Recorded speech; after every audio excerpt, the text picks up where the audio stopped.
ലോക്സഭാ തിരഞ്ഞെടുപ്പിൽ യു.പിയിൽ ഇത്തവണ പ്രതിപക്ഷ സഖ്യം 40-ലേറെ സീറ്റുകൾ നേടുമെന്ന് പറയുകയാണ് കോൺഗ്രസ് നേതാവ് ടി സിദ്ദിഖ്. യു.പിയിലായിരിക്കും ബി.ജെ.പിക്ക് ഏറ്റവും വലിയ തിരിച്ചടി ഉണ്ടാവുക എന്ന് രാഹുൽ ഗാന്ധി വെറുതെ പറഞ്ഞതല്ലെന്നും അവിടെ ശക്തമായ രാഷ്ട്രീയ അടിയൊഴുക്ക് ഇന്ത്യ മുന്നണിക്ക് അനുകൂലമായുണ്ടെന്നും സിദ്ദിഖ് അവകാശപ്പെടുന്നുണ്ട്. യു.പിയിലെ വിവിധ ഭാഗങ്ങളിലെ പ്രചാരണങ്ങളിൽ പങ്കെടുത്തതിനു ശേഷം ഫേസ്ബുക്ക് കുറിപ്പിലൂടെയായിരുന്നു ടി സിദ്ദിഖിന്റെ ഈ പ്രതികരണം.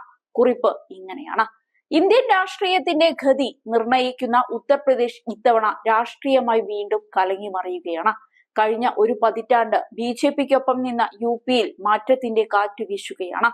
സമാജ്വാദി പാർട്ടിയുടെ തലവൻ അഖിലേഷ് യാദവ് യു.പിയിൽ ഇന്ത്യ മുന്നണിക്കൊപ്പം നിന്ന് ബി.ജെ.പിയെയും യോഗിയെയും രാഷ്ട്രീയമായി അപ്രസക്തമാക്കുകയാണ്. കുറച്ചു ദിവസങ്ങൾ യു.പിയിൽ തിരഞ്ഞെടുപ്പ് പ്രചരണത്തിന്റെ ഭാഗമായതിനാൽ ആ മാറ്റവും അഖിലേഷ് യാദവിന്റെ ജനസ്വാധീനവും നേരിട്ട് മനസ്സിലാക്കാൻ കഴിഞ്ഞു.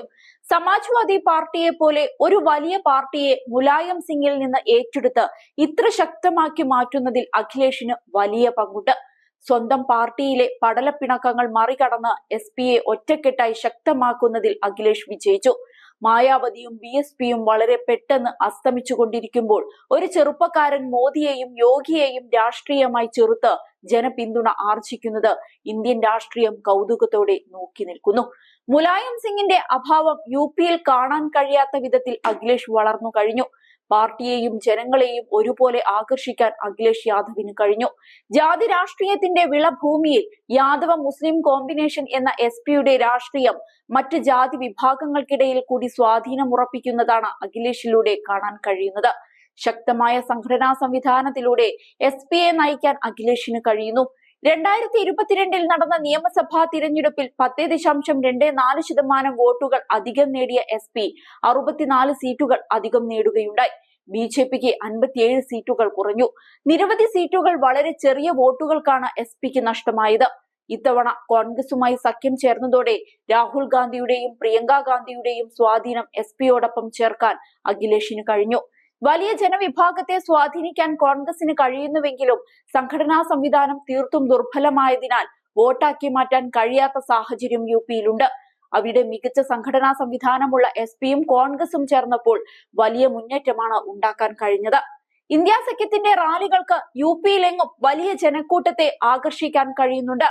സോഷ്യൽ മീഡിയ പ്ലാറ്റ്ഫോമുകളിൽ തരംഗമാകാൻ കഴിയുന്നുണ്ട്.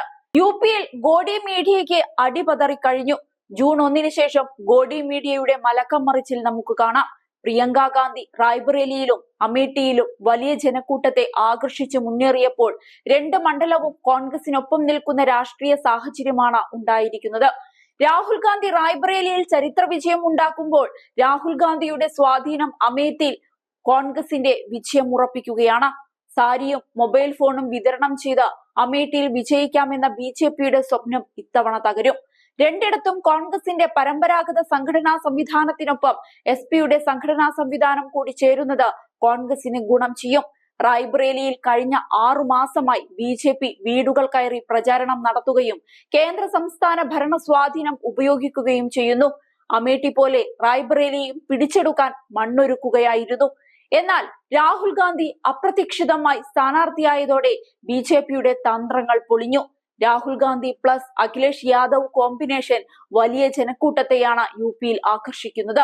അലഹാബാദിൽ നിയന്ത്രണം വിട്ട ജനക്കൂട്ടം കാരണം രാഹുൽ ഗാന്ധിക്കും അഖിലേഷ് യാദവിനും പ്രസംഗിക്കാൻ പോലുമാവാതെ വേദി വിടേണ്ടി വന്നു. ജവഹർലാൽ നെഹ്റു വിജയിച്ച ഫുൽപൂരിലാണ് ജനക്കൂട്ടം തിങ്ങി നിറഞ്ഞ് നിയന്ത്രണം നഷ്ടപ്പെട്ടത്. പുതിയ തലമുറ നെഹ്റുവിന്റെ ചോരയിലേക്ക് തിരിച്ചു പോകുന്നുവെന്ന് രാഷ്ട്രീയ വിലയിരുത്തലുകൾ വന്നു കഴിഞ്ഞു. മാത്രമല്ല, രാഷ്ട്രീയം എന്ന നെഹ്റുവിന്റെ കാഴ്ചപ്പാടിലേക്ക് ജനം വീണ്ടും മാറുകയാണ് രാഹുൽ ഗാന്ധിയിലൂടെ. ഇന്ത്യ സഖ്യം യു.പിയിൽ 40+ സീറ്റ് നേടുന്ന രാഷ്ട്രീയ സാഹചര്യമാണുള്ളത്. യു.പിയിലായിരിക്കും ബി.ജെ.പിക്ക് ഏറ്റവും വലിയ തിരിച്ചടി ഉണ്ടാവുക എന്ന് രാഹുൽ ഗാന്ധി വെറുതെയൊന്നും പറഞ്ഞതല്ല. അവിടെ ശക്തമായ രാഷ്ട്രീയ അടിയൊഴുക്ക് ഇന്ത്യ മുന്നണിക്ക് അനുകൂലമായി ഉണ്ട് എന്നതുകൊണ്ട് തന്നെയാണത്. ആ ഭയം മോദിയുടെയും യോഗിയുടെയും പ്രസ്താവനകളിൽ കാണാം. ആരും ശ്രദ്ധിച്ചിട്ടില്ലാത്ത ഒരു കാര്യം പറയാം. മോഡി കഴിഞ്ഞ 10 ദിവസങ്ങളിൽ 4 തവണ വാരണാസിയിൽ പോയി. അവിടെ നിന്ന് കരഞ്ഞ് നിലവിളിച്ചു. പരമാവധി വർഗീയത പറഞ്ഞു. നോമിനേഷൻ കൊടുക്കാൻ മാത്രം പോകാറുണ്ടായിരുന്ന മോദിയെ ഇന്ത്യ സഖ്യം വാരണാസിയിൽ തളച്ചു എന്നു തന്നെ പറയാം.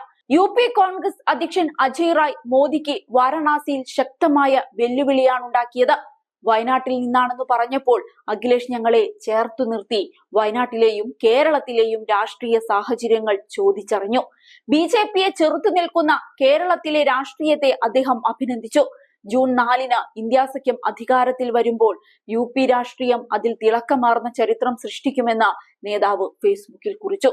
സത്യത്തിൽ കോൺഗ്രസ് പ്രതീക്ഷയുടെ കൊടുമുടിയിലാണിപ്പോൾ. BJP 400 സീറ്റ് പോയിട്ട് 300 പോലും നേടില്ലെന്നാണ് ഇപ്പോൾ പൊതുവെയുള്ള നിഗമനം. ഇനിയെല്ലാം ജൂൺ 4-നറിയാം.